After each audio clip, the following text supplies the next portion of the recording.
Vamos a iniciar la clase de hoy, miércoles 29 de septiembre,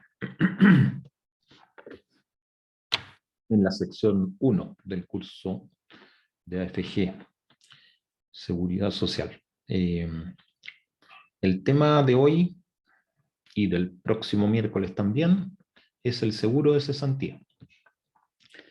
Antes de comenzar,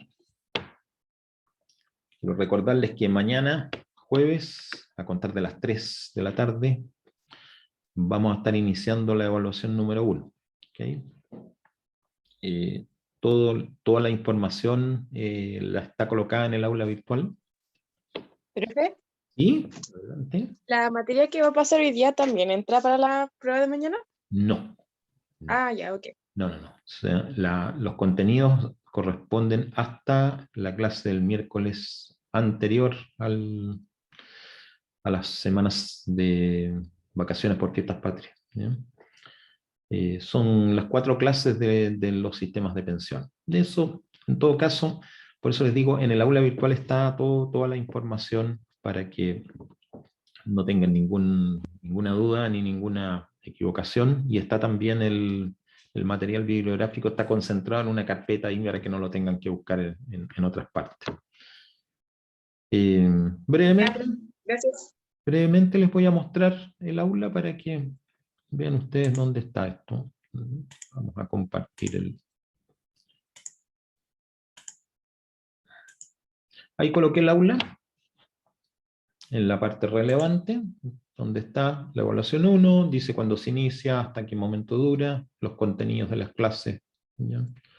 Que son hasta la del 22 de septiembre. ¿Okay? La información de la ayudantía que ya se hizo, pero la grabación de la ayudantía está aquí colocada, ¿ya? Y la bibliografía y la carpeta que la contiene. Como pueden ver, todo está ahí disponible para que lo puedan leer y utilizar a gusto. ¿Qué otra cosa más? Como información previa, no tengo nada más. No sé si ustedes tienen alguna pregunta respecto a algo que no hayamos comentado, respecto a la evaluación. La única recomendación que siempre hago es que tomen en cuenta que el periodo en que que va a estar activa la evaluación es hasta el sábado de esta semana a las 3 de la tarde, ¿ok? Pero la evaluación, que tiene una duración de 2 horas, ¿ok? Para poder utilizar esas 2 horas, el máximo tiempo en que pueden comenzar la evaluación sería el sábado a las 13 horas, ¿ok? De esa manera, 13 horas más 2 horas a las 15 horas en que la evaluación se va a cortar. Si uno la empieza a las 2 de la tarde, va a tener 1 hora, independientemente que el tiempo asignado sean 2 horas, como ustedes la comienzan a las 2 de la tarde, la evaluación se cierra automáticamente a las 3. Entonces, recomendación es no comenzar la evaluación en las a último minuto, sino que hacerla con tiempo, ¿ya? Para que puedan disponer de las 2 horas efectivas completas. ¿Ok? Mañana jueves, aproximadamente a las 14:30, ya va a estar visible la evaluación para que puedan leer, digamos, la parte previa, ¿ya? Obviamente no se van a ver las preguntas, ni se va a poder comenzar a contestar antes que sean las 3, que es la hora que está previsto su inicio. ¿Alguna pregunta o alguna duda sobre los temas que hemos visto? No, profe, todo súper claro. Perfecto. Ya, ok. Entonces, nos podemos dedicar al tema de hoy, ¿ya? Que es el tema del seguro de cesantía. Profe, Sí, una duda. dígame. ¿La prueba uno se va a poder ir saltando como de pregunta o hay que responder sí o sí las preguntas para saltar a la siguiente? No sé cómo se llama ese tipo de prueba. Ok. Ese sistema de pruebas se llama navegación libre, ¿ok? Sí. o secuencial. ¿Ok? Todas mis pruebas son con navegación libre. Todas. Ah, bacán. Gracias. Así que efectivamente pueden pasearse libremente de pregunta en pregunta, pueden contestar una pregunta, ir a otra y después retroceder y volverla a corregir.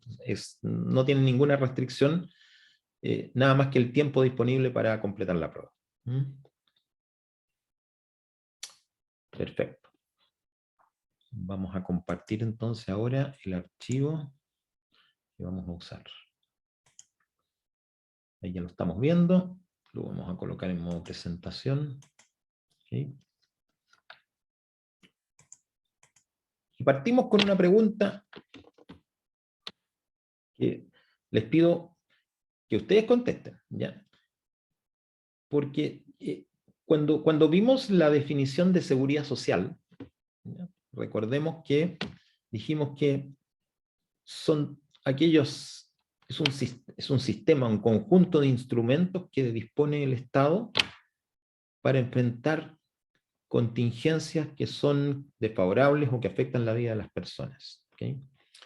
Cuando vimos los sistemas de pensiones, las contingencias que el sistema de pensiones pretende apoyar son la vejez, por eso hay una pensión de vejez, la invalidez, no desde el punto de vista sanitario, sino que desde el punto de vista económico, o sea, de los efectos económicos de no poder desempeñarse en un trabajo, ¿ok? Y la muerte, también no desde el punto de vista sanitario, sino que desde el punto de vista económico, en el sentido de que se pierde un ingreso y eso podría provocar que la familia quedase en una condición económica desmedrada. ¿Okay? Entonces, los tres temas, la vejez, la invalidez y la muerte, no desde el punto de vista sanitario, desde el punto de vista económico, con el propósito de entregar un ingreso sustitutivo para paliar los efectos de la vejez, en el sentido de que la persona está perdiendo capacidades para desempeñarse en el mercado laboral, la invalidez, en el sentido de que efectivamente se han perdido capacidades para desempeñarse en el mercado laboral, y la muerte, de más está decirlo, ¿ya? Que impide absolutamente toda actividad. ¿Okay? Entonces, ahora nos pasamos al seguro de cesantía, y aquí la contingencia cubierta es otra. ¿Cuál es la contingencia que un seguro de cesantía pretende cubrir?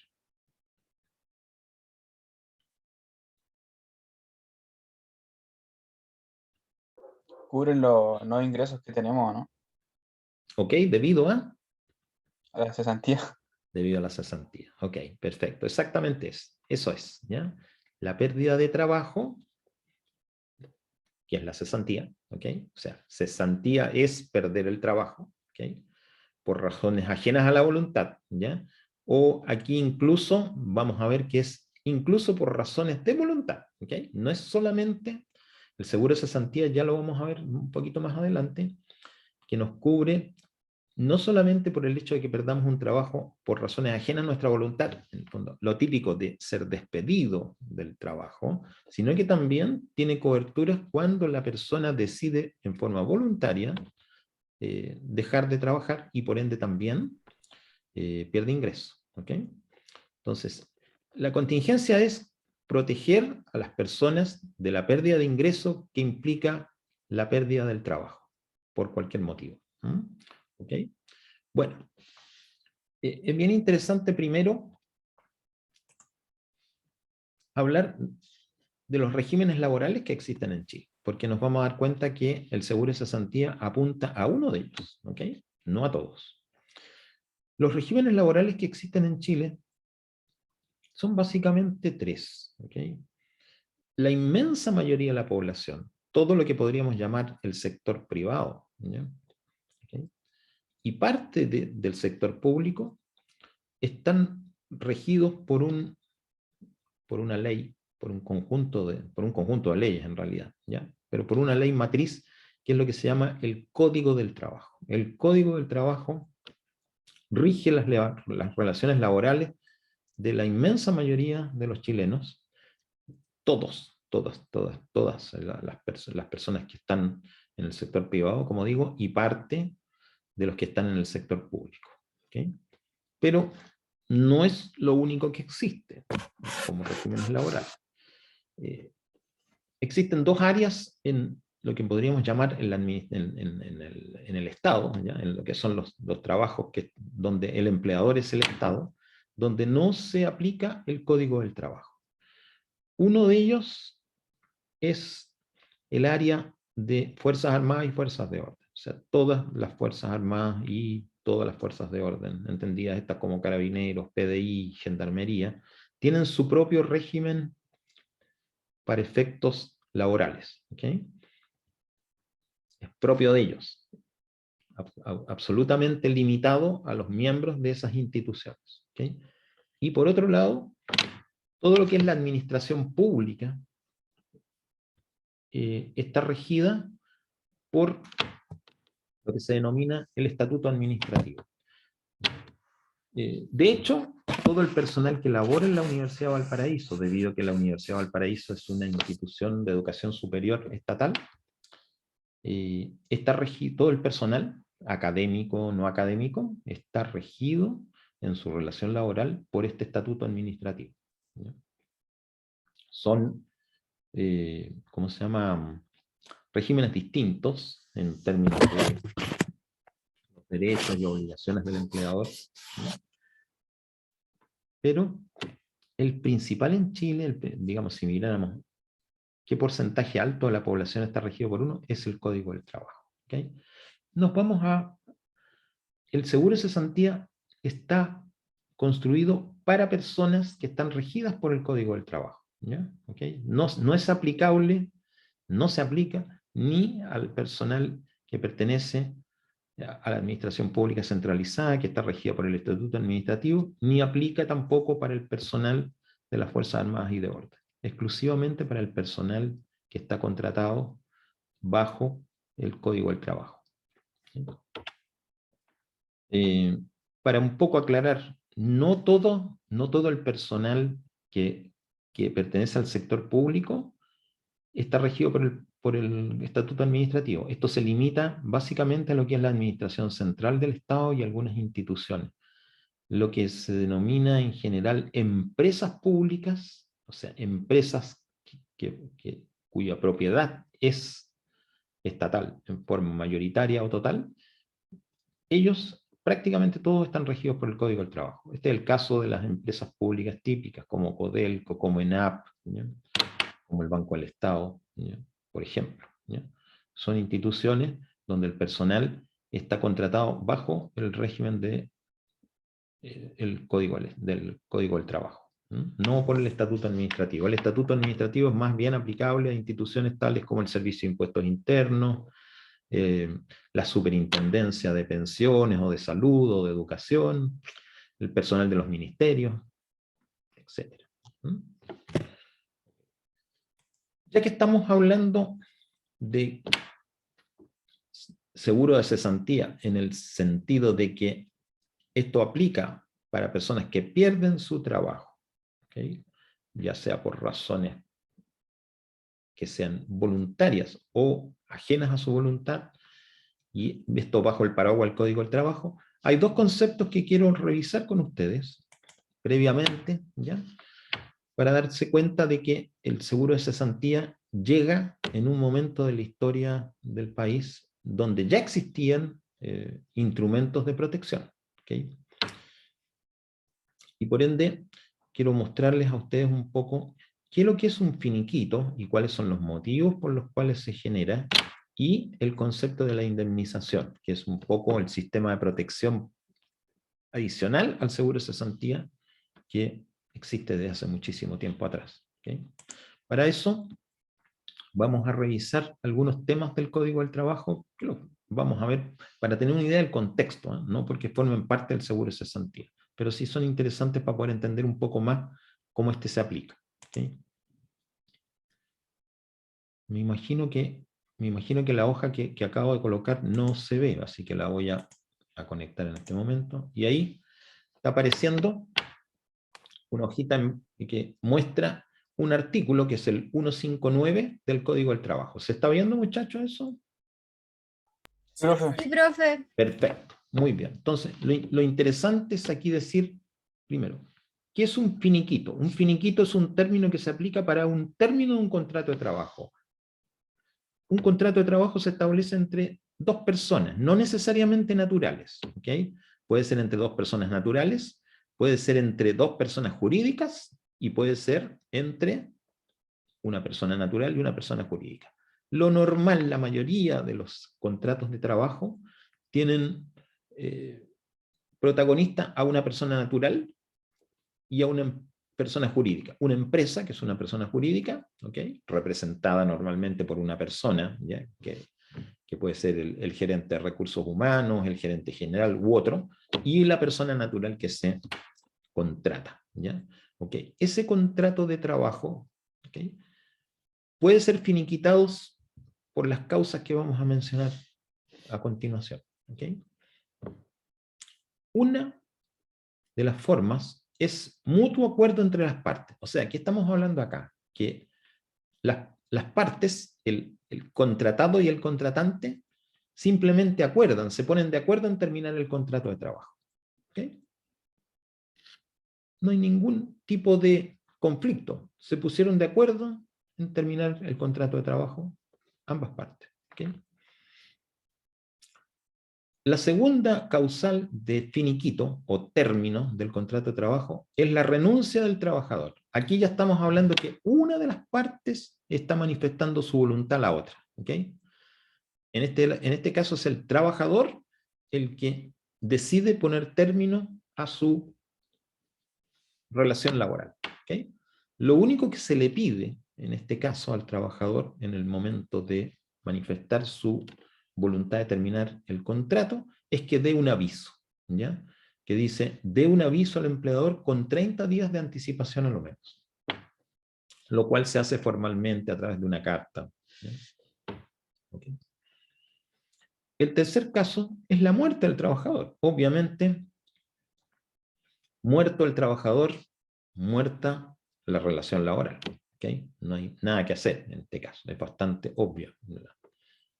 El cuarto motivo por el cual se finiquita un contrato es el vencimiento del plazo convenido en el contrato. Recuerden ustedes que existe un tipo de contrato, lo hemos mencionado ya anteriormente, que es un contrato a plazo fijo. Si no lo mencionamos antes, lo mencionamos por primera vez ahora. Un contrato a plazo fijo es un contrato donde se especifica la fecha de término de este, ¿ya? A diferencia del otro tipo, que es el contrato indefinido, donde no se especifica la fecha de término de este. Es bastante común y corriente que las empresas hoy en día, cuando contratan a una persona, la contraten por un plazo fijo, inicial. Pueden ser 3 meses o 6 meses, o habitualmente no va más allá de esa fecha. Y una vez terminado ese plazo, supongamos que estamos hablando de 3 meses, terminados los 3 meses, el contrato pasa automáticamente a ser indefinido si es que la empresa no le da término, pero el trabajador continúa en labores. ¿Okay? Automáticamente se entiende que pasa a ser un contrato indefinido, en el cual ya no existe ninguna fecha de término prefijada. ¿Cuál propósito podría tener que la empresa te contrate a 3 meses a plazo fijo y después siga indefinido? En el fondo es como hablar de un periodo de prueba. ¿Okay? Un periodo de prueba en la cual durante los 3 meses ese trabajador va a ser evaluado en forma inicial por alguien o por alguienes y dependiendo de cuál sea esa evaluación, se dará término al contrato y también a la presencia del trabajador en la empresa, o simplemente terminará ese contrato, pero el trabajador se seguirá desempeñando, con lo cual el contrato pasará indefinido. Es bastante normal que sea así, ¿ya?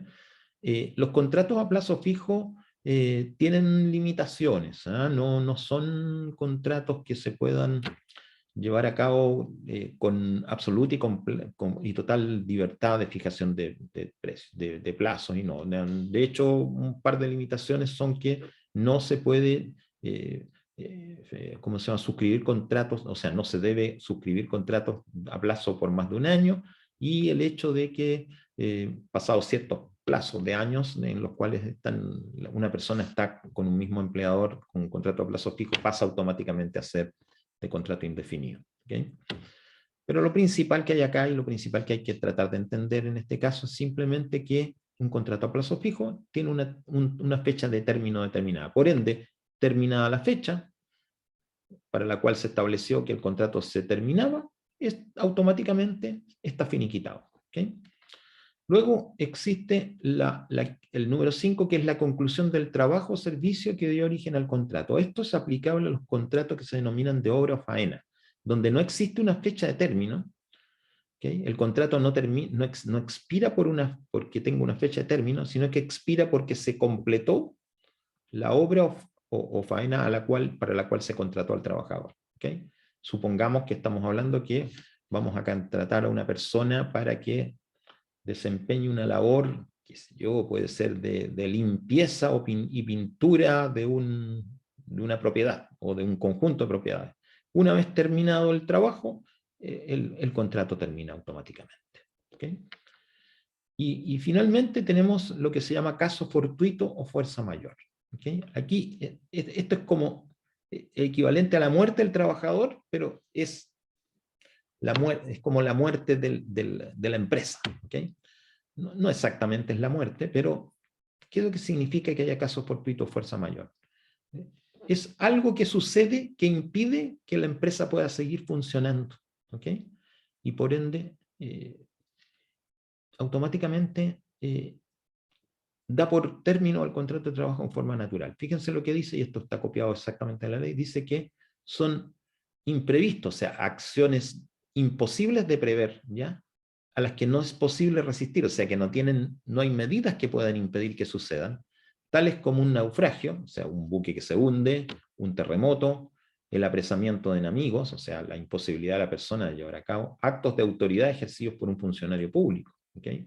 Como por ejemplo, fue el caso de la pandemia. Por eso hubo de dictarse algunas normativas complementarias, porque estrictamente hablando, la pandemia y la cuarentena, con el hecho de que la autoridad ejercida por un funcionario público, que en este caso era el gobierno, ¿ya? Representado por el Ministerio de Salud y los decretos sanitarios, ¿okay? Digamos, impedía a las personas desempeñarse en una actividad, o incluso impedía a las empresas poder desempeñarse en una actividad. Y por ende, automáticamente eso le daba derecho a las empresas a usar este caso fortuito o fuerza mayor como término de contrato de sus trabajadores, ¿ya? Para que no ocurriera esa catástrofe, porque habrían sido miles y miles los trabajos que se habrían perdido, ¿ya? En este caso, de forma, se dictaron algunos decretos. Sí, por favor, dime nomás. Donde dice el apresamiento de enemigos, ¿a qué se refiere? El apresamiento de enemigos se refiere al tema de que en caso de guerra, ¿ya? En caso de conflicto bélico, ¿ya? Esto impida que se lleven a cabo actividades, ¿ya? Okay. ¿No te dejo claro con esa explicación? Sí, profe, ahora sí, súper. Ok. Mira, esta cláusula de caso fortuito fuerza mayor, una empresa, si pretende ocuparla, ¿okay? Pretende ocuparla como una causal de término de contrato, ¿okay? Ya vamos a ver por qué, porque resulta de que aquí no es el problema el término del contrato, sino que sí ese término de contrato da derecho a una indemnización. ¿Okay? Ese es el tema que vamos a discutir a continuación. ¿Okay? Pero el caso fortuito fuerza mayor, una empresa lo puede pretender usar porque argumenta de que le sucede algo que le impide seguir funcionando, ¿okay? Y que no pudo prever. Y por ende, puede dar término al contrato de trabajo sin que exista indemnización.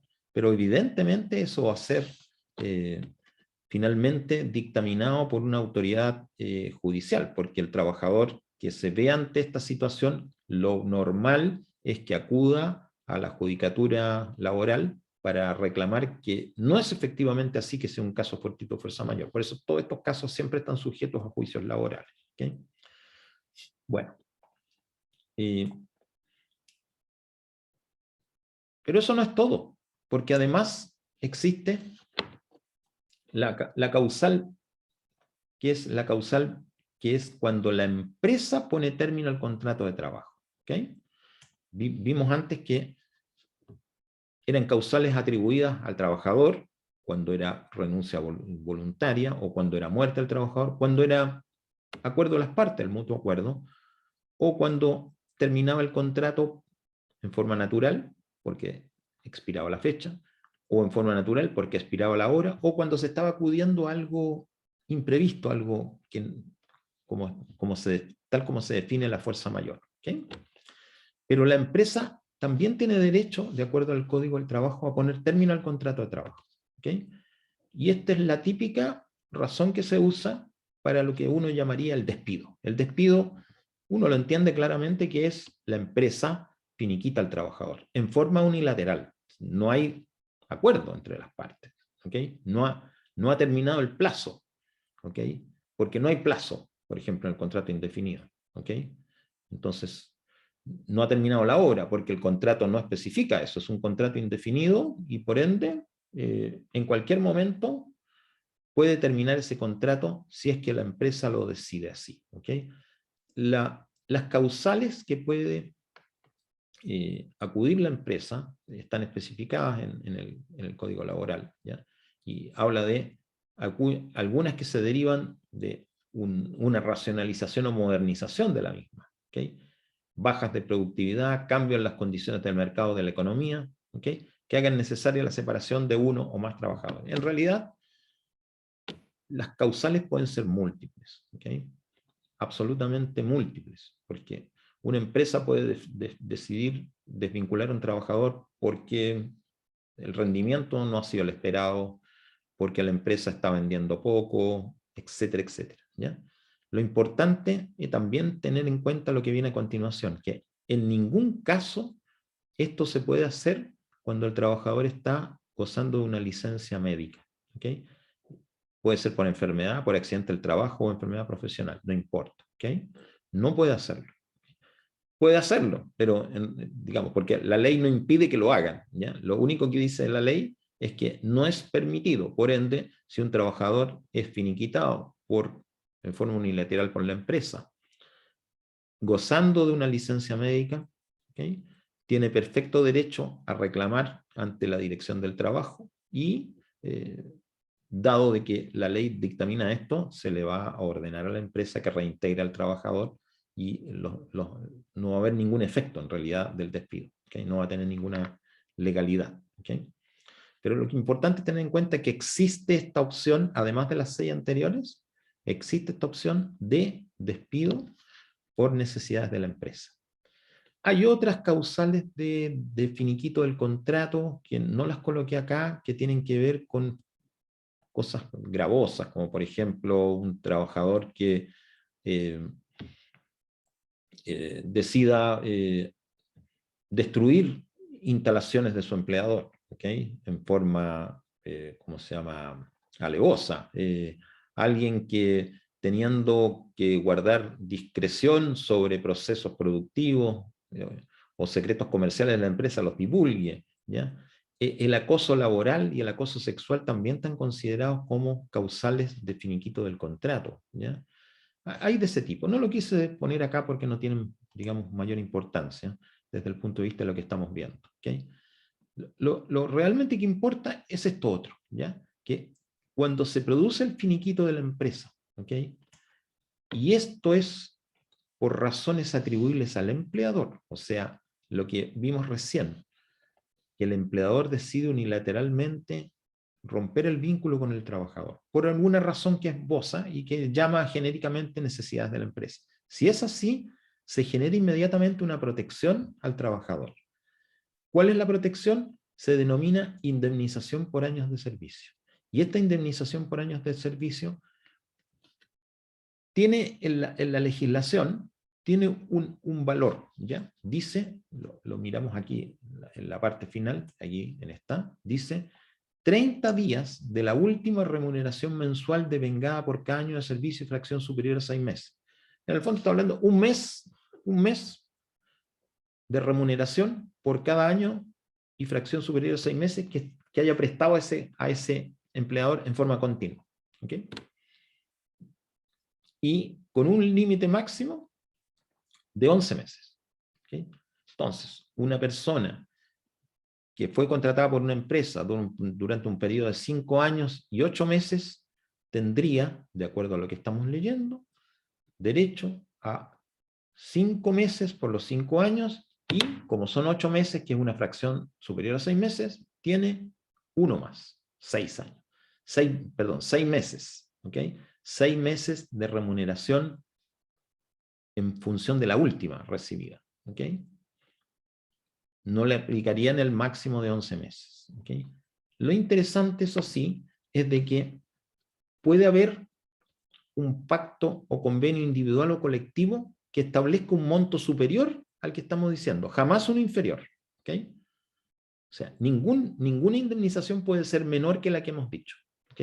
Pero puede ser mayor, siempre y cuando lo hayan pactado en forma individual o colectiva los trabajadores, ¿okay? Un pacto individual es simplemente que cuando yo me contrato en una empresa, establezco como una condición de que en caso de finiquito por razones de la empresa, la indemnización va a ser de 2 meses por año de servicio, ¿okay? Y fracción superior a 6 meses, ¿ya? ¿Okay? Y sin limitación de años, podría ser, ¿ya? Si la empresa lo acepta, queda pactado y eso va a operar en consecuencia en caso de finiquito. Cuando estamos hablando de un pacto colectivo o un convenio colectivo, estamos hablando de que un grupo de trabajadores estableció con la empresa una determinación de este tipo. Por ejemplo, clásicamente, en una negociación colectiva, el sindicato puede, que agrupa a varios trabajadores, ¿okay? Puede pactar en el contrato colectivo lo mismo, o sea que la indemnización por año de servicio no se va a limitar a 11 meses, sino que va a ser sin límite, y ¿cómo se llama? Por ejemplo, puede tener con valores que son no 30 días, sino que son 60 días, por decir, 2 meses, ¿ya? ¿Okay? Eso también es posible, puede ir, y normalmente es algo que se negocia cuando existe negociación colectiva, cosas de este tipo, ¿okay?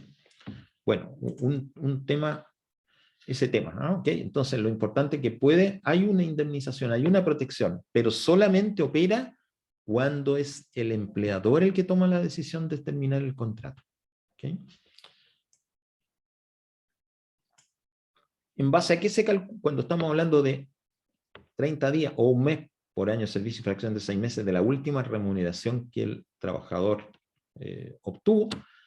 Esto es en base a la última remuneración mensual y no tiene ningún tipo de deducción, ¿okay? de la remuneración que tenga que ver con imposiciones o cotizaciones a la seguridad social, ¿okay? O sea, estamos hablando de la remuneración bruta, ¿okay? Lo único que se excluye son asignaciones familiares legales, las horas extraordinarias y algunos beneficios que son esporádicos, ¿ya? ¿Okay?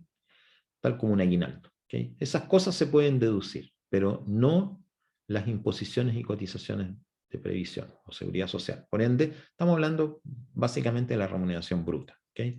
Cuando un trabajador funciona en base a remuneraciones variables, o sea, una persona que tenga, por ejemplo, un contrato en el cual se establece un pago fijo equivalente al salario mínimo y el resto de su remuneración es variable en base a comisiones por ventas, por ejemplo, en ese caso, obviamente no podría ser en base a la última, sino que se hace un promedio de los últimos 3 meses, ¿okay?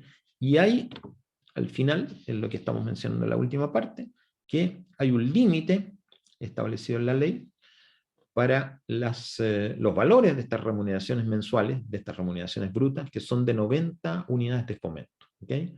Pero esto también puede ser mejorado en el contrato individual o en el contrato colectivo, estableciendo que este límite sea otro o no tenga límite simplemente. Ok, esto entonces que acabamos de ver es lo que tiene relación con, por un lado, las causales de finiquito, ¿okay? Y por otro lado, el beneficio o protección que corresponde a la indemnización por año de servicio. Esto estaba vigente antes que se iniciase el seguro de cesantía y sigue vigente hasta ahora, de la misma manera. ¿Sí? Lo que es novedoso es el seguro de cesantía, porque el seguro de cesantía nace solamente en el año 2002. ¿Ok? En consecuencia, solamente desde el año 2002 hasta la actualidad, el trabajador finiquitado por una empresa, ¿ok?, que recibía esta indemnización por años de servicio, además pasó a poder tener la opción de utilizar el seguro de cesantía. Y todas aquellas finiquitos que no son atribuibles al empleador y que no daban derecho a indemnización por año de servicio, que no tenían ninguna protección previa a la ley de seguro de cesantía, comienzan a ser aplicados a contar de esa fecha. Vamos a volver a la presentación que estábamos viendo. ¿Alguna pregunta, chicos, antes de seguir? ¿O algún comentario? ¿Nada? No, Perfecto. claro, profe. Miremos un poquito los hitos históricos, ¿ya? O sea, la línea de tiempo, llamamos así, ¿ya? El seguro de cesantía se crea en el año 2002. ¿Sí? Comienza a regir desde ese año. Y tiene unos perfeccionamientos, tiene muchos, ya menores incluso, pero los más importantes son del año 2009 y del año 2015. ¿Okay? Son mejoras a la ley que se han hecho. Y elementos del último tiempo, de los últimos años, debido básicamente al tema de la pandemia, son dos, ¿ya? Esta ley 21227 que dice, permitió el acceso a prestaciones del seguro de cesantía cuando la autoridad decreta medidas sanitarias para el control de la enfermedad, ¿ok? Y simultáneamente otro, que es el 21263, que flexibilizó en forma transitoria, ¿ok?, requisitos de acceso e incremento al monto de las prestaciones. El primer caso, el de la ley 21227, lo principal que ahí estuvo fue lo que se llamó la protección del empleo, o sea, la posibilidad de personas que no eran finiquitadas pudieran hacer uso del seguro de cesantía. ¿Okay? O sea, si no hubiera operado esa legislación complementaria, muchas empresas, por ejemplo, típicamente un hotel, ¿ya? Un restaurante, ¿ya?, que no podía abrir por efectos de la cuarentena. ¿Okay? No podía abrir y además los trabajadores no podían desplazarse porque estaban también cautivos en sus hogares. ¿Okay? Entonces, esta empresa normalmente habría tenido, por efectos del decreto, del decreto de autoridad pública, habría tenido derecho a finiquitar los contratos por fuerza mayor. ¿Okay? O simplemente podría haberlos finiquitado también por necesidad de la empresa, arguyendo que no tenía la capacidad económica para mantener a los trabajadores. Entonces, lo que ocurrió en ese momento fue que se dicta esta ley, que entre otras cosas, como digo, entre otras, ¿ya?, pero una de las principales fue permitir que los trabajadores pudieran acudir a una figura bien específica, ¿ya?, que fue, mire, usted puede, con acuerdo de su empleador, suspender el contrato laboral en vez de finiquitarlo, suspenderlo por un cierto tiempo, ¿ya? Y mientras lo tenga suspendido, puede hacer uso de los recursos que tiene disponibles en el seguro de cesantía. ¿Okay? Entonces, de esa manera se evitó que hubiera una pérdida de los contratos de trabajo, una pérdida de los ingresos en forma definitiva para los trabajadores. ¿Ya? Terminado el periodo los trabajadores se reincorporaban a sus empresas en la medida que las empresas estaban en condiciones de recibir. Y el de la segunda frase, de flexibilización transitoria, requisitos de acceso, tiene que ver con el hecho de que los requisitos para usar el seguro de cesantía se hicieron más suavecitos, digamos así, ¿ya? Menos duros, ¿okay? De tal manera que más personas pudieran acudir a usar estos beneficios.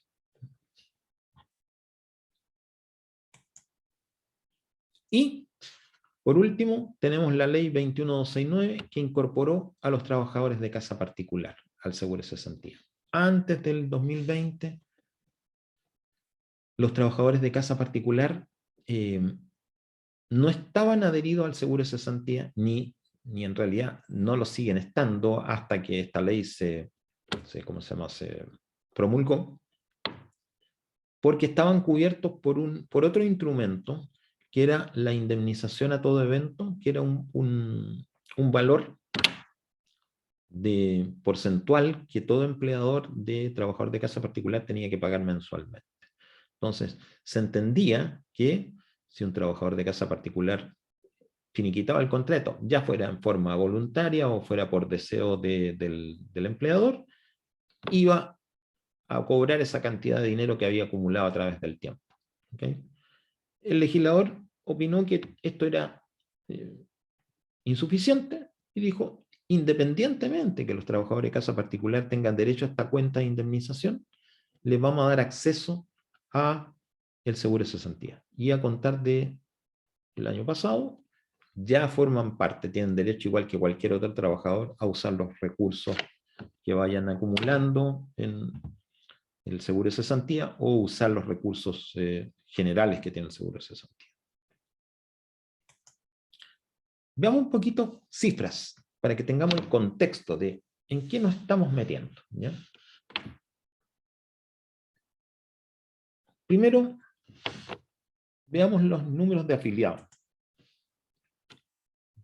Casi 11 millones de personas. Son cifras a junio, son bastante frescas. ¿Ya? Afiliado para el seguro de cesantía, estamos diciendo que es cualquier persona que haya iniciado una actividad laboral. Y por el mérito de haber iniciado una actividad laboral, está obligado a afiliarse. Poligamia. ¿Perdón? A lo mejor no era pregunta. Está obligado a afiliarse a una institución que es la administradora del seguro de cesantía.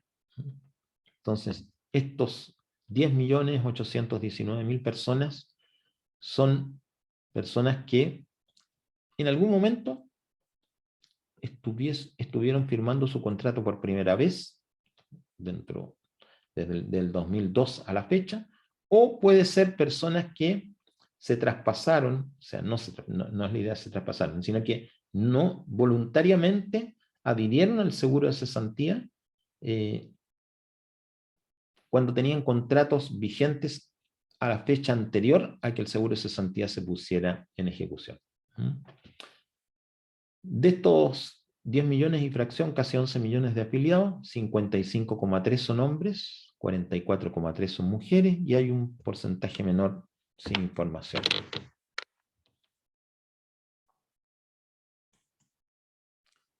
...57,8% de los trabajadores afiliados son con contrato indefinido.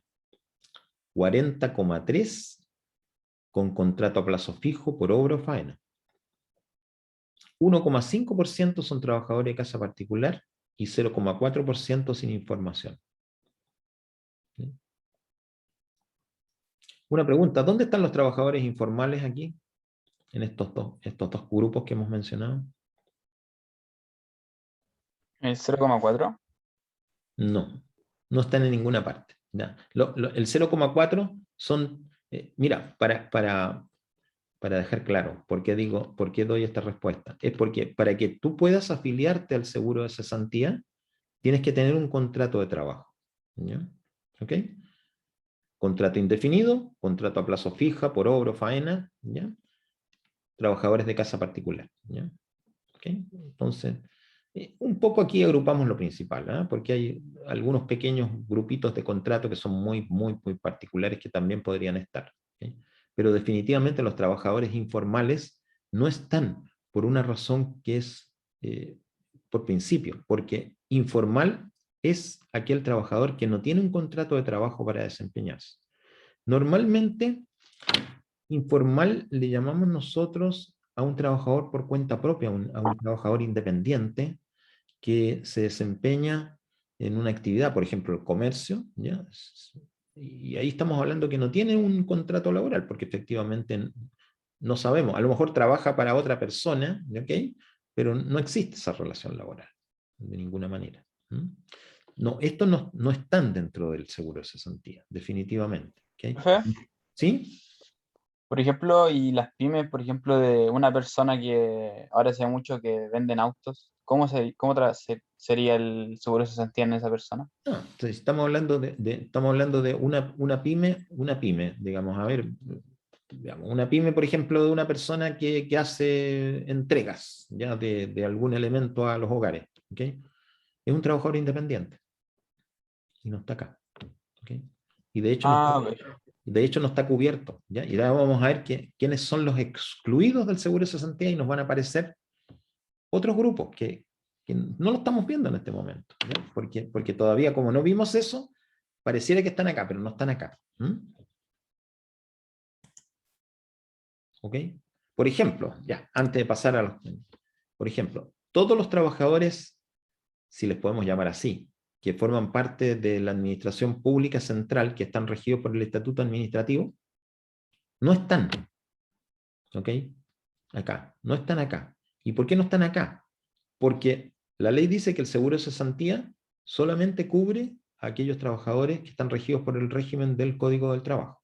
Y esa es una razón. Y la otra sería porque no tienen contrato. Si ¿cómo se llama? Estrictamente un profesor de la universidad con respecto a la Universidad de Valparaíso no firma un contrato.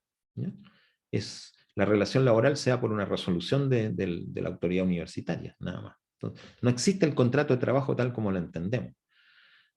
¿Ya? No existe la indemnización por años de servicio tal como lo hemos visto. ¿Okay? Lo mismo existe en las Fuerzas Armadas. No hay un contrato laboral. No se firma un contrato entre una persona que forma parte de Carabineros y la Dirección General de Personal. No existe. ¿Ya? No hay un contrato, ni indefinido, ni a plazo, ni por obra, etcétera. Nada. Es otro tipo de relación laboral. Por eso es que están excluidos. ¿Okay? Bueno, pero la cifra que es un poco más importante, diría yo, porque nos muestra la actividad laboral, son los cotizantes. ¿Okay? 4.900.000 cotizantes en cifra redonda. ¿Okay? De los 10 millones, casi 11, 5, o sea, un poco menos de la mitad, son cotizantes. Son personas que están aportando dinero efectivamente al sistema. ¿Okay? Con una remuneración imponible promedio de 900.000 pesos. ¿Okay? Imponible promedio, ¿okay? Sobre la cual están cotizando. ¿Okay? 59,5 son hombres, 39,9 son mujeres y 0,6 sin información. ¿Okay? Una cifra un poco más masculinizada que la que es de los afiliados. ¿Okay? Pero ya estamos notando que hay una brecha importante, ya la miremos en términos de afiliados y en términos de cotizantes, hay una brecha entre el empleo masculino y el empleo femenino. Algo que sabemos que es así, estas cifras nos confirman eso simplemente. Luego otra cosa que sabemos, que hay una brecha salarial entre hombres y mujeres. Cuando se analiza la remuneración imponible promedio de los cotizantes, ¿okay? En varones, 970.000 pesos, en las mujeres, 803.000 pesos. ¿Ok?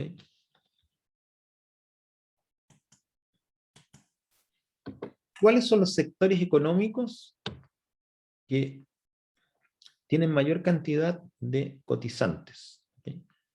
La industria manufacturera, la industria de la construcción, el comercio minorista y mayorista y la prestación de servicios administrativos y de apoyo.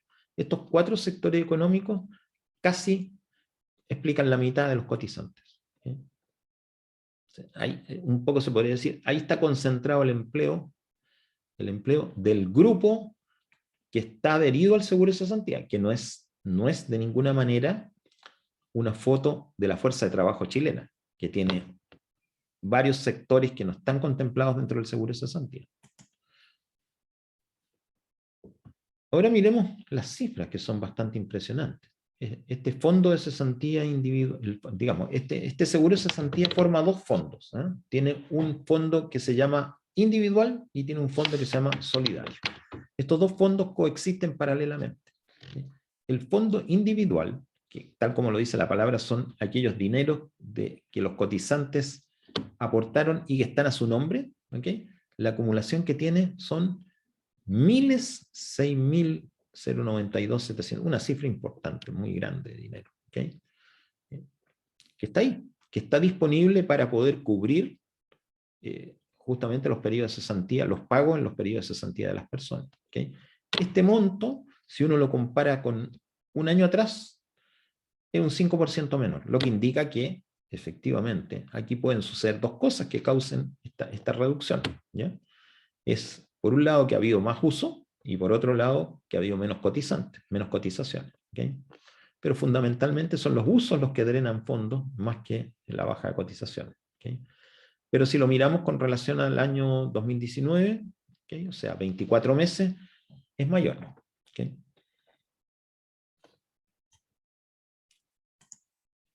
Pero si miramos el fondo solidario, ¿okay? Que es aquella parte del fondo que no está a nombre de nadie, sino que es un fondo general, ¿ya? La acumulación es menor, ¿okay? 2.000, o sea, es un tercio más o menos, ¿ya? Y lo interesante de ver es que este monto, si lo miramos a 12 meses, tiene una caída de 36% menos. En vez de un 5 en individual, 36% menos, y con respecto al año 19, un 30% menos. Lo que nos indica que este fondo de cesantía solidario, o sea, la parte solidaria, es la que ha tenido un uso más intensivo en estos 2 últimos años, donde ha habido mucha gente adherida al seguro de cesantía, ya sea por razones de suspensión de contrato o ya sea por razones de pérdida de trabajo efectiva. ¿Okay? ¿Por qué se usa más el fondo solidario que el individual?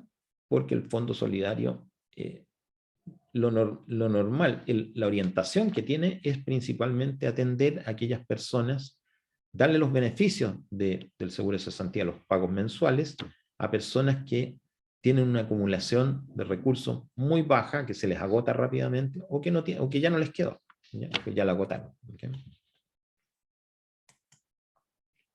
Finalmente veamos los temas de rentabilidad, porque ¿qué ocurre? Las cotizaciones que se acumulan en los dos fondos no permanecen guardadas en una cajita, ¿ya? Sino que son invertidas en distintos instrumentos financieros, y esos instrumentos dan una rentabilidad, o se espera que den una rentabilidad positiva, ¿okay? Y esos ayuden a aumentar los recursos, ¿okay? Bueno, la rentabilidad real que ha tenido la cuenta individual en los últimos 12 meses es negativa.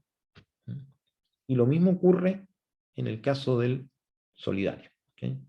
La rentabilidad real, como vemos, son del orden casi de 8%, 7,5% negativo. ¿Okay? ¿A qué se debe a que tengan esta rentabilidad negativa? Es que estos instrumentos en los cuales se invierten estos recursos, por ley, son básicamente instrumentos de renta fija, ¿ya? En consecuencia, los ha afectado las diversas causales que han contribuido a que la renta fija haya caído violentamente en los últimos, básicamente en los últimos 3-4 meses, ¿ya? Donde, y básicamente en Chile, más que en el extranjero, pero también allá, ¿m? Que son razones derivadas, cosas como los retiros de fondos de pensiones, el aumento del riesgo país por razones de incertidumbre jurídica, etc. ¿Ya? Esto es lo Profe, mismo. ¿Sí? ¿Sí? no entiendo a qué se refiere cuando habla del CIC y el FSC. Ah, ya. Sí, es que son temas que vamos a ver a continuación. CIC Ah, ok. significa cuenta individual de cesantía, FSC significa Fondo Solidario de Cesantía. Como les comentaba, en forma previa que lo veamos, en forma rigurosa, el seguro de cesantía está, digamos, estructurado en dos fondos, un fondo individual y un fondo solidario. El fondo individual, como lo dice la palabra, son los recursos que uno cotiza y que quedan a nombre de uno. ¿Okay? Pero simultáneamente con eso existe un fondo donde uno cotiza, ¿ya? Y queda en un fondo que es común para todos, ¿ya? Del cual no existe propiedad individual. Entonces tenemos estas dos cosas que están simultáneas. Por eso uno tiene que ver, si quiere ver rentabilidad, tiene que verla fondo por fondo, porque estrictamente hablando, las políticas de inversión no son exactamente iguales, exactamente iguales. Y ya vemos que tienen una diferencia de rentabilidad en los últimos 12 meses. ¿Okay? Si miramos esto desde el inicio del seguro, desde el año 2002, ¿okay? Octubre, ahí dice 2020, pero es 2002, hay un error. ¿Okay? La rentabilidad es de un 2,57% para la parte individual y de un 3,17% para la parte solidaria. ¿No? Como pueden ver, cambia esto en forma diferente si uno lo mira con una mirada larga. Bueno, esas son un poco las cifras para contextualizar un poco dónde estamos, qué característica tiene el seguro de cesantía que vamos a comenzar a ver. Interesante, 11 millones de afiliados, 5 millones y fracción de cotizantes, una gran cantidad de dinero acumulada, ¿ya? Con una rentabilidad histórica baja, pero propia de la renta fija, ¿ya? ¿Okay? Y concentrada en sectores económicos que son los que normalmente uno espera, como la construcción, el comercio, la industria. ¿Okay? Ahora sí, vamos a mirar cuáles son las personas o los grupos de personas que están cubiertos por el seguro de cesantía y, en consecuencia, quienes están excluidos. ¿Okay? Entonces, grupo objetivo, ¿a quiénes cubre el seguro de cesantía? Primero que nada, trabajadores dependientes. ¿Okay? O sea, trabajadores que tienen un empleador, que sean mayores de 18 años de edad y que estén regidos por el Código del Trabajo. Y hay un par de regímenes que están aceptados también, que es el Estatuto de los Asistentes de la Educación Pública y los trabajadores de casa particular. Ya vimos que los últimos, los trabajadores de casa particular, fue por una modificación legal el año pasado, y el Estatuto de los Asistentes de la Educación Pública han estado desde siempre. ¿A quién corresponde? Son personal del sistema educacional público que no son docentes, como son, por ejemplo, auxiliares de servicio, inspectores, psicopedagogos, etc. ¿Ya? Es un pequeño grupo de personas. Bueno, en consecuencia, ¿quiénes no están? Si uno mira los que están, los que no están son bastante claros de ver. Un grupo muy particular que son los trabajadores sujetos a contrato de aprendizaje. ¿Qué es lo que es un contrato de aprendizaje? Es un contrato muy particular, que se establece entre una persona natural y una persona jurídica, normalmente, y que establece que el contratante, la empresa en este caso, tiene la obligación de entregarle capacitación a un trabajador durante un cierto periodo de tiempo. ¿Okay? Por eso se llama contrato de aprendizaje. O sea, la persona se contrata en una empresa y desempeña una actividad, ¿ya? Pero lo hace no solo a cambio de una remuneración, que en este caso ni siquiera se llama remuneración, ¿ya? Porque tiene otro concepto, sino que también bajo la obligación del empleador de capacitarlo para desempeñar un oficio o una tarea. ¿Okay? Y terminado eso, el contrato, digamos, se finiquita en forma automática. ¿Ya? Este grupo de trabajadores no está cubierto por el seguro de cesantía. Y la razón es que el contrato de aprendizaje no tiene un finiquito propiamente tal, sino tiene un término normal. Están los trabajadores de menores de 18 años, porque la cobertura del seguro de cesantía es para mayores de 18, por ende los menores de 18, aunque tengan contrato, recuerden que un contrato a un menor de 18 años puede ser establecido, pero tiene que concurrir al contrato el padre o el tutor legal. ¿Ya? Los pensionados, este es un grupo que está fuera, ¿okay?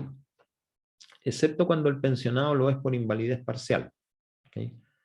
¿Okay? Recordemos, muy importante, que la invalidez parcial es una situación transitoria.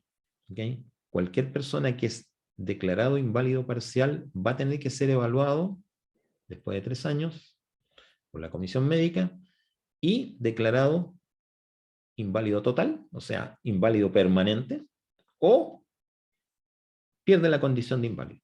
¿Okay? La invalidez parcial no se renueva, no es que el inválido parcial vaya a evaluarse y le den 3 años más de invalidez parcial, no, o es inválido definitivo total, o vuelve a la condición de trabajador normal. Entonces, durante ese periodo, el pensionado no está excluido del seguro de cesantía. Todos los demás sí. ¿Por qué un pensionado estaría excluido del seguro de cesantía? ¿Qué piensan ustedes? ¿Qué tuvo en cuenta? ¿Qué creen ustedes que tendría en cuenta el legislador para excluirlos? El ingreso que tienen de la pensión. Ok, ¿qué es de carácter? Ah, me perdí. Permanente. Es de carácter permanente. O sea, si un trabajador, esto no impide, no, aquí no estamos hablando de que se impida que un pensionado ejerza un trabajo con un contrato, para nada. O sea, de hecho, muchos pensionados se desempeñan en trabajos, ¿ya? Debido a, por ejemplo, puede ser de que la pensión sea baja y no les alcance para llevar a cabo satisfacer sus necesidades materiales y en consecuencia deba llevar a cabo una actividad laboral, ¿okay? Y se contrate efectivamente en una empresa, ¿okay? No hay ningún problema, eso está permitido y existe. Lo único que el legislador dijo es, bueno, como este hombre o esta mujer que está pensionado tiene un ingreso ya fruto de la pensión, ¿ya? Y el hecho que pierda el trabajo para el cual está contratado no hace que la pensión disminuya o aumente, se mantiene. Entonces ya está cubierto, ya tiene un ingreso, ¿okay? Entonces no lo consideró allí, ¿eh? Esa es la razón principal que hay. Después están los que ya mencionamos en un ejemplo, que uno de ustedes trajo a colación, que son los trabajadores independientes por cuenta propia, ¿ya? O sea, el señor que formó una pyme para hacer reparto de alimentos a domicilio, él es un trabajador independiente y no está cubierto por este. Y los funcionarios del sector público y de las Fuerzas Armadas y de Orden, por los motivos que les mencionaba antes, que aquí no hay una relación contractual propiamente tal, ¿ya? Todos estos grupos no están, y por ende no están en los 11 millones de afiliados ni en los 5 millones y fracción de los cotizantes. No están simplemente. ¿Okay? Ahora, para aquellos que están en los grupos objetivos, para aquellos trabajadores independientes mayores de 18 años y que están regidos por el Código del Trabajo o los otros que se mencionan, la afiliación es obligatoria. Ya sea que o sea, ya sé que nada, simplemente cuando ellos se incorporan al mercado laboral, ¿ya? Tienen obligadamente la empresa que afiliarlo al seguro de cesantía. ¿Okay? Sin embargo, los que tenían contratos suscritos antes de la fecha de inicio del seguro de cesantía, o sea, todas aquellas personas que el 2 de octubre del 2002 estaban llevando a cabo actividades laborales con contrato de trabajo, ¿ok? Ellos no estaban adheridos al seguro de cesantía porque no existía. ¿Okay? ¿Qué pasó con ellos? La ley les dio la posibilidad, hasta hoy día, de que puedan mantenerse en esa condición, o sea, no adheridos o voluntariamente adherirse. ¿Ya? Todo lo que tiene que hacer un trabajador que no está adherido al seguro de cesantía porque su contrato de trabajo era anterior al 2 de octubre del 2002, todo lo que tiene que hacer es solicitarle a su empleador que lo afilie. ¿Ya? Y el empleador no se puede negar. Esto es importante. La voluntad es del trabajador, no es una voluntad del empleador hacerlo o no hacerlo. Es voluntad del trabajador. ¿Okay? Obviamente que el trabajador comienza a ser cubierto por el seguro de cesantía en ese caso, pero también tiene que comenzar a cotizar. ¿Alguna pregunta? ¿Alguna duda a esta altura? No por ahora, profe. La gente que emita boleta de honorario Ok, está sujeta. la gente que emite boleta de honorario es un trabajador independiente. Ya. En esa condición. Es muy normal que haya personas que emiten boletas de honorario y simultáneamente tienen un trabajo contratado. ¿Okay? ¿Me podría alguien decir un médico, por ejemplo, vamos a decir, es normal que un médico tenga un contrato, se desempeñe algunas horas en un establecimiento u hospital público, tenga algunas horas en una clínica privada, ¿ok? Y además tenga consulta, ¿ok? Por su trabajo en el hospital público no está adherido al seguro de cesantía porque pasaría a la exclusión del funcionario público, ¿ok? Por el lado de las consultas que emite boletas de honorario, no corresponde porque sería un trabajador independiente. ¿Okay? En cambio, por su contrato que tenga en la clínica privada, y ahí sí necesariamente está adherido al seguro de cesantía. sea, tiene todas esas condiciones diferentes posibles que se le pueden dar. Pero en resumen, para contestar derechamente tu pregunta, una persona al emitir boleta de honorario está llevando a cabo una actividad que no tiene empleador. ¿Okay? Es un contrato en realidad, ¿ya? Es un contrato honorario que tiene una característica distinta al contrato laboral normal, porque no hay una relación de dependencia, sino que yo estoy contratando a alguien para que ejecute alguna actividad, ¿okay? Normalmente intangible, como una consulta médica, como una asesoría legal, como otras que son de ese carácter.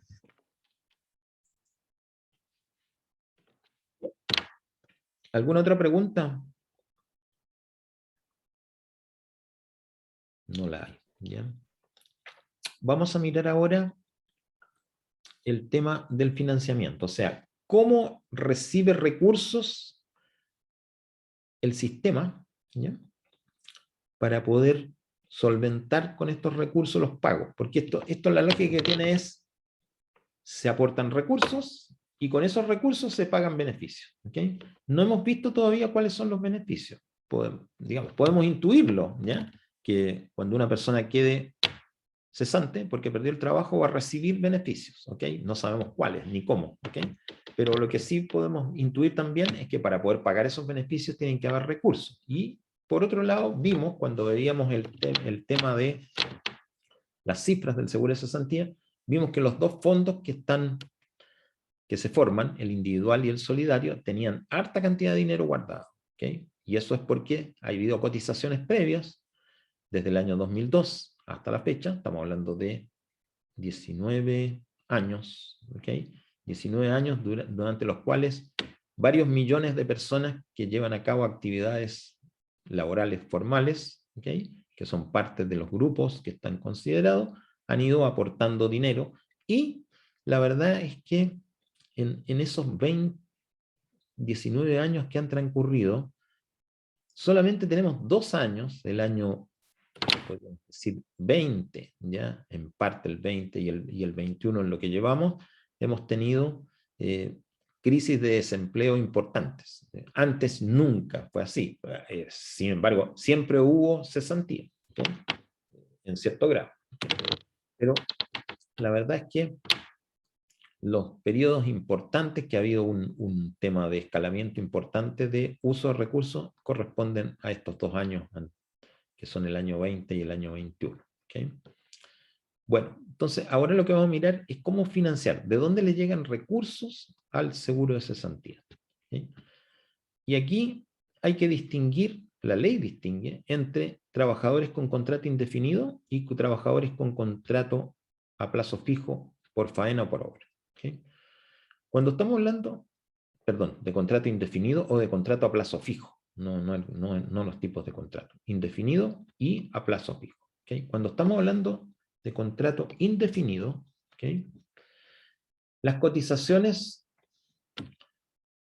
son de un 3% en total. ¿Y quiénes la aportan? 0,6% la aporta el trabajador desde su remuneración y 2,4% lo aporta el empleador. ¿Okay? Y la base sobre la cual se calcula el 0,6% o el 2,4% es la renta imponible para cesantía. Recuerden que la renta imponible para cesantía es de 122 y fracción unidades de fomento, o sea, de 3 millones y algo, ¿ok? Que es mayor que la renta imponible para efectos de pensiones y de salud. ¿Okay? Sobre esa base se calcula el porcentaje que le corresponde al trabajador y el porcentaje que le corresponde al empleador. Estamos hablando aquí entonces de que hay un financiamiento de 2 partes. ¿Okay? 3% en total, 0,6 trabajador, 2,4 empleador. Pero ¿a dónde van este 3%? Ya sabemos de dónde viene. ¿A dónde va? ¿Ok? 1,6% va a la cuenta individual del trabajador. ¿Ok? 0,8% al fondo de cesantía solidario. Ahí estamos hablando del 2,4%.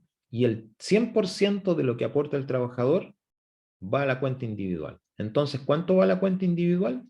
0,6 más 1,6, 2,2. ¿Cuánto va el fondo de cesantía solidario? 0,8%. ¿Okay? Aquí ya uno se empieza a dar cuenta por qué hay más plata acumulada en el fondo individual que en el fondo solidario. Porque las cotizaciones al fondo individual son muy superiores. 2,2 versus 0,8 en la parte de contratos indefinidos. ¿Okay?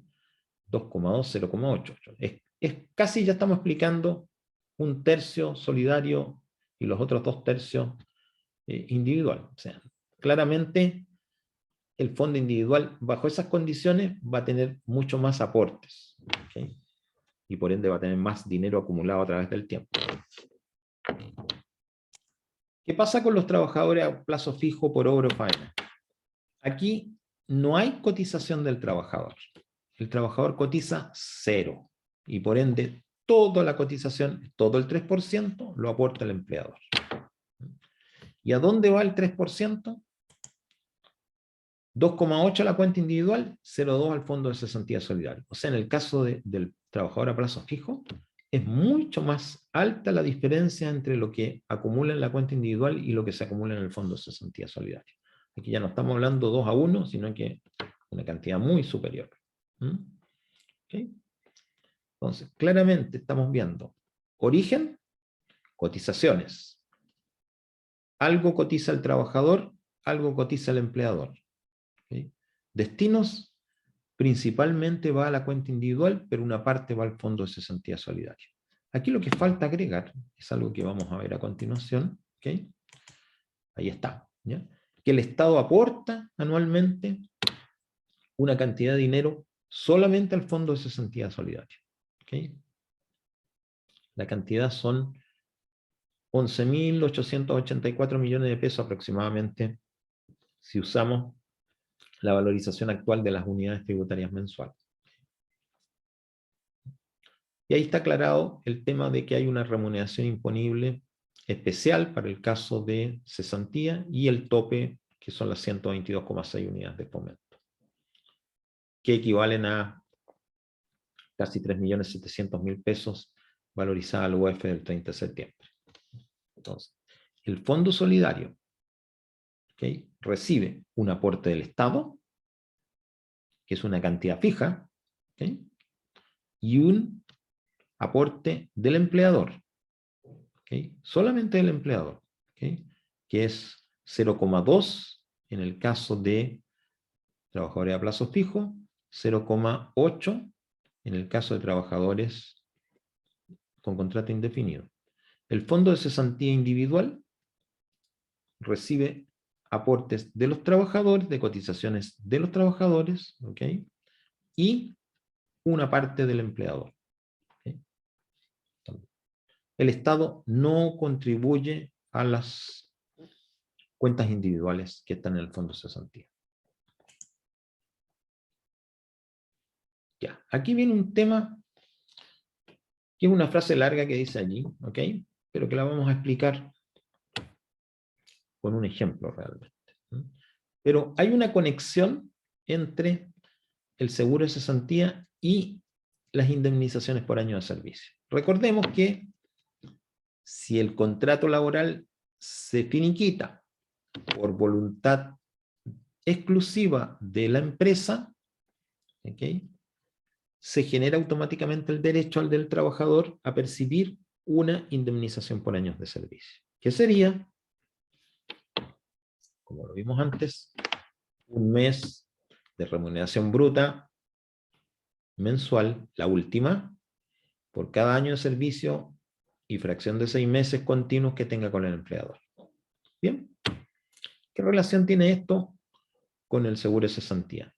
Resulta que en la cuenta individual, ¿okay?, en la cuenta individual de este trabajador, durante todo el periodo que estuvo contratado en esta empresa, ¿okay?, y estuvo afiliado al seguro de cesantía, el empleador estuvo haciendo aportes a la cuenta individual.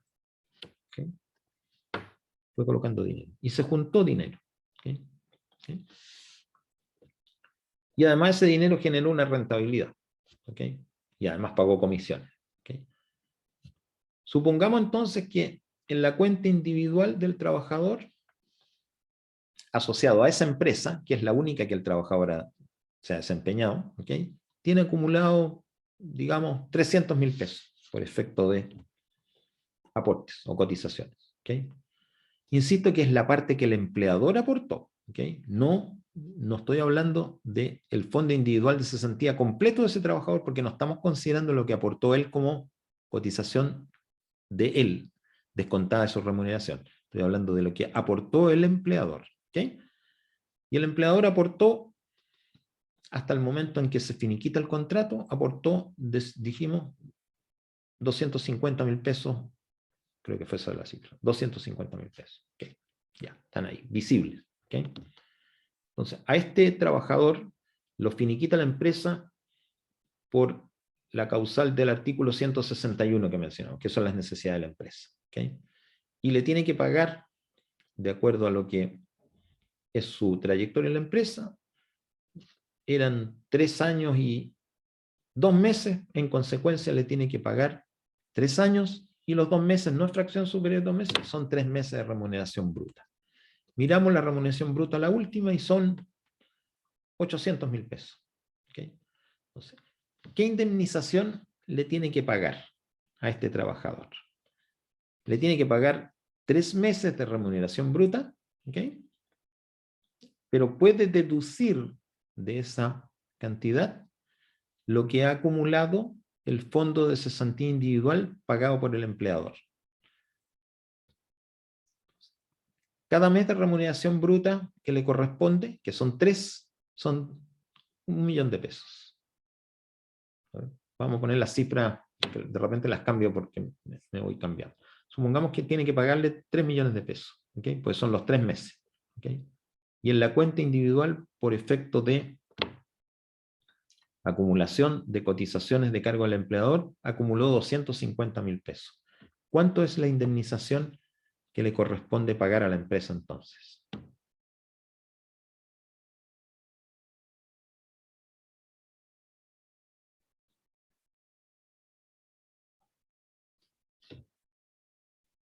¿Cómo, profe? ¿Cuánto le correspondería a la empresa pagarle como indemnización al trabajador? ¿Okay? Si tiene que pagarle 3 meses de remuneración bruta, la última, cada mes son 1.000.000 de pesos. Tuvo una relación laboral que duró 3 meses, 3 años y 2 meses. ¿Okay? Y lo que tiene acumulado en su cuenta individual, el trabajador, pero pagado por la empresa, son 250.000 pesos. ¿Cuánto debe pagarle como indemnización? Se supone que era un mes por año Exacto, un mes por año. y se sacaría la cuenta de cuánto equivale los 2 ¿Cuánto? meses en relación a un año, ¿no? Claro, no, los 2 meses no, porque tienen que ser año, número de años y fracción superior a 6 meses. Por ende, Ah, ok. 3 años, 2 meses, los 2 meses no le dan para un cuarto mes, sino que 3 años, 3 meses. ¿Okay? 3 meses a 1.000.000 de pesos cada uno de remuneración bruta, sin descuentos previsionales, son ¿cuántos millones? O sea, serían los 3 millones más los otros 3 meses que dijo, ¿no? No, menos, no más. Porque Mm.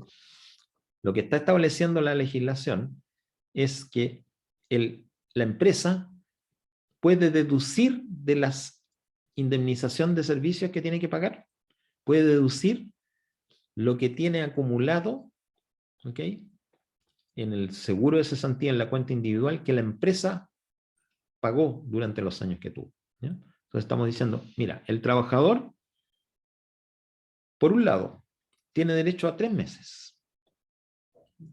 3 meses de remuneración bruta, la última, 1.000.000, 3 millones. Listo. Eso es lo que tiene derecho. 3 meses a 1.000.000, 3 millones. ¿Okay? Y como me dice aquí Franco Monroy muy correctamente en el correo, debe deducir, más bien dicho, puede, pero lo va a hacer, ¿ya? Deducir aquello que la empresa pagó mensualmente durante los 3 años y 2 meses en la cuenta individual del trabajador. ¿Okay? Y acumuló 250.000 pesos. Los puede deducir. Y en realidad lo que va a pagar son 3 millones menos 250.000 pesos, 2.750.000. ¿Mm? ¿Ok? ¿Cuál es la lógica que hay acá? ¿Ya? Esto uno lo puede considerar injusto o puede ponerle el apelativo que quiera. ¿Ok? Pero eso es lo que dice la legislación. ¿Ok? Y uno tiene que mirar un poco, bueno, cuál es la lógica que tuvo el legislador en colocar esta posibilidad de deducir.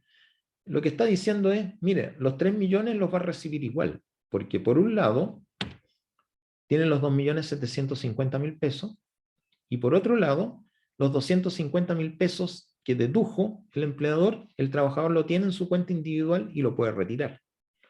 Una vez que tenga, evidentemente, el finiquito en su poder y puede retirarlo. A lo mejor no los puede retirar de una sola vez, pero los puede retirar. ¿Okay? Y por ende igual tiene los 3 millones. Eso fue un poco la lógica que tuvo el legislador para poner esta condición. No sé si me explico con el ejemplo o me gustaría darle una vueltecita más. O sea, se le descuenta porque en el fondo va a recibir lo que lo va a recibir después, ¿o no? Con el pago mes a mes. Claro, los 250.000 pesos como están en una cuenta individual, ¿okay? Aunque los aportó el empleador, no importa, ya están a nombre del trabajador. Cuando a él lo finiquitan, por un lado recibe la indemnización de 2.750 y por otro lado puede ir al seguro de cesantía y decir, mira, aquí está mi finiquito, y empieza a retirar.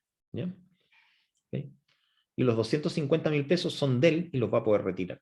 ¿Okay? Por ende, eso hizo el legislador un poco, tratando de explicar por qué, ¿ya? Diciendo, el dinero no lo ha perdido, lo que pasa es que lo tiene en otro lado. ¿Ya? Bueno, también la ley podría cambiar y decir que esta ¿cómo se llama?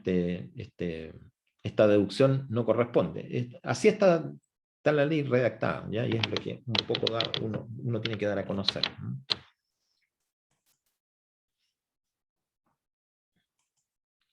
Pero la respuesta es la que dio Franco, 2.750.000 pesos. Entonces, ahí está la relación, porque hay una relación entre la indemnización por años de servicio y el seguro de cesantía, en la que acabamos de ver. Ok. Bueno, algunas cosas más antes que nos vayamos al recreo. ¿Okay? Siempre mirando el financiamiento. Todos los pagos que un trabajador reciba por seguro de cesantía, recuerden que miramos la cara de dónde vienen los fondos. ¿Ya? Miramos las cotizaciones exclusivamente. ¿Okay? Cotiza el trabajador, cotiza el empleador, cotiza el de Estado, y va a dos fondos, uno que es individual, que está a nombre del trabajador, y a un fondo solidario donde hay recursos que son de nadie y de todos a la vez. ¿Okay? Bueno, pero estos se forman para proveer beneficios, que son pagos que el seguro de cesantía va a hacer a los trabajadores cuando estén en estado de cesantía. Entonces lo que estamos diciendo aquí es que cualquier pago que reciba un trabajador no tiene el carácter de renta para efectos tributarios. ¿Okay? No tiene ningún tipo de deducción. ¿Okay? En consecuencia, la palabra técnica es tan exentos de impuestos. Entonces, si estamos hablando de que un trabajador puede retirar en un mes 500.000 pesos, ¿okay? Por efecto del seguro de cesantía, esos 500.000 pesos los recibe absoluta y completamente completos. No tienen ningún tipo de deducción. Por otro lado, las cotizaciones que hacen los trabajadores también están exentas de impuestos. ¿Okay? O sea, si una persona tiene que pagar, qué sé yo, 5.000 pesos al mes de su remuneración al seguro de cesantía, esos 5.000 pesos no están afectos a impuestos. ¿Y el empleador también paga? Sí, el empleador también paga el seguro de cesantía, ya lo hemos visto. ¿Ya? Paga el 3% completito, si estamos hablando de contratos a plazo fijo, paga un 2,4 si estamos hablando de contratos indefinidos.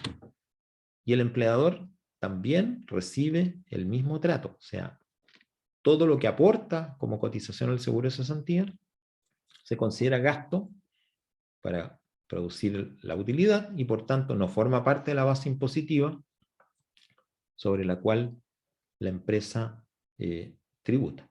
¿Okay? Y veamos dos casos especiales ahora para después irnos a recreo. ¿Qué pasa cuando un trabajador tiene 2 o más empleadores? ¿Sí? Bueno, el trabajador tiene que cotizar en cada uno de los trabajos. ¿Sí? Y el empleador también. ¿Ya? Y el único límite es la remuneración imponible, nada más. O sea, en el fondo, si la remuneración es menor que la imponible, cotiza completo en los 2 trabajos, independientes, como que fueran totalmente no conectados. ¿Okay? No hay ninguna limitación, no hay ningún tope en ese sentido. ¿Okay?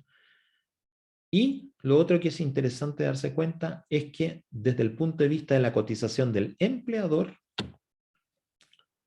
la institución administradora del seguro de cesantía tiene que tenerle una cuenta individual, una subcuenta, llamémosle individual. ¿Okay? El trabajador está aportando a su cuenta individual y ahí se aglomeran todos los recursos. La empresa también está aportando al seguro individual. Pero como tenemos 2 empresas distintas, le formamos 2 subcuentas para que reciban su aporte. ¿Por qué separarlos? Por la misma razón que hemos visto antes. ¿Ya? Porque, primero que nada, un trabajador puede quedar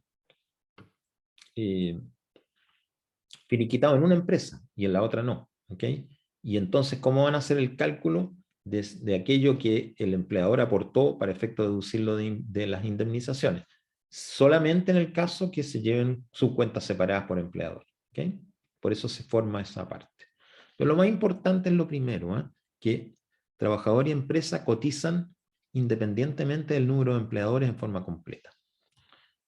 Y este es el caso de los trabajadores con licencia médica. ¿Qué pasa cuando un trabajador tiene licencia médica? La licencia médica es un instrumento que protege los ingresos de una persona que tiene un evento de salud que le impide trabajar. Perfecto. Pero durante una licencia médica, entonces la persona no está obteniendo recursos, ingresos de su empresa, porque es como que el contrato se suspendiese momentáneamente durante la licencia, la empresa deja de pagar y la licencia médica la paga la organización, en este caso de salud, a la cual está adherida el trabajador. ¿Ya? Puede ser FONASA, puede ser SUISAPRE o puede ser la Mutual de Seguridad, si es que estamos hablando de un accidente laboral. Son esas instituciones las que pagan las remuneraciones, que dejan de llamarse remuneraciones y se llaman subsidio de incapacidad laboral o coloquialmente licencia médica. ¿Okay? Entonces, ¿quiénes pagan las cotizaciones al seguro de cesantía cuando el trabajador tiene licencia médica? La organización, la respuesta es la organización que está pagando el subsidio de incapacidad laboral. ¿Okay? El FONASA, la ISAPRE o la Mutual es la que tiene que entregar el aporte, ¿okay?, que le corresponde enterar al trabajador. ¿Okay? La empresa no tiene esa opción. La empresa o el empleador tiene que seguir pagando la cotización en forma independiente de si el trabajador está con licencia médica o no. O sea que, ¿Sí? por ejemplo, en ese caso, el sueldo, por lo que entendí, el sueldo se paga, lo paga FONASA o ISAPRE, Claro, exactamente. y la cotización sí o sí lo sigue pagando el empleador. La parte del empleador, pero la parte del trabajador la paga la institución que paga la licencia médica. Recordemos siempre que la cotización al seguro de cesantía tiene 2 partes, ¿ya? Tiene la parte del empleador y tiene la parte del trabajador. ¿Okay? Suponte que estamos hablando de un trabajador que tiene contrato a plazo fijo. La verdad es que el trabajador no aporta. El toda la cotización la aporta el empleador, el 3%. Por ende, el trabajador a plazo fijo está con una licencia médica, el empleador tiene que seguir pagando el 3%. ¿Okay? Si estamos hablando de un trabajador con contrato indefinido, 0,6 lo paga el trabajador, 2,4 lo paga el empleador. El 0,6% ya no lo paga el trabajador porque está con licencia. Pero ¿quién lo aporta? Lo aporta FONASA, por ejemplo. ¿Okay? Pero el 2,4 lo tiene que aportar el empleador independientemente que esté con licencia o no. A eso se refiere. Cuando estamos con licencia, una cosa que es importante por una palabra que dijiste, ¿eh? Cuando estamos hablando de que una persona se toma una licencia médica, es un tema, lo hablo muy general porque lo vamos a hablar en el tercer tema de este curso, que es el seguro, el sistema de salud. ¿Ya? El trabajador que gana una licencia médica no es que esté ganando su remuneración, está ganando una licencia médica. La licencia médica no es exactamente la remuneración, porque se saca, la licencia médica, lo que se paga se saca de un promedio de las remuneraciones anteriores. No es estrictamente la última remuneración, ¿ya? Sino que, y además tiene más allá del tope imponible no va, ¿ya? O sea, alguien que tiene una remuneración superior al tope imponible, la institución de salud no le va a pagar más allá del tope imponible. ¿Okay? Pero es una sutileza que la vamos a ver en su momento. ¿Ok? ¿Alguna pregunta, muchachos? Todo súper claro, profe. Perfecto. Como son las 4, nos vamos a tomar el recreo y nos reintegramos a las 4:30 como hacemos habitualmente. ¿Ya? Vamos a dejar la grabación ahora. Es en detención. No en detención, si la vamos a cerrar.